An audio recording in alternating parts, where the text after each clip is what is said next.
Eime kartu susitvarkyti gėlyną.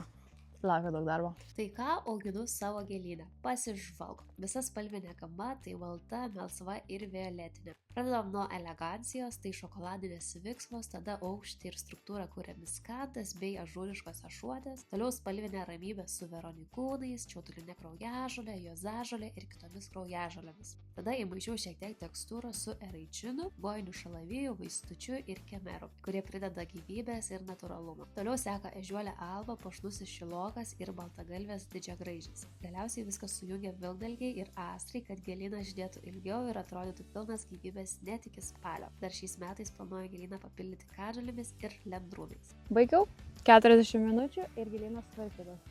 Kaip ten sakoma, viskas pasidaro nedarimo būdu. O šį kartą man viską pavyko pasidaryti kartu su Thomas Phillips sekatorium, šiuo mini karučiu, antkeliais ir pirštinaitėm.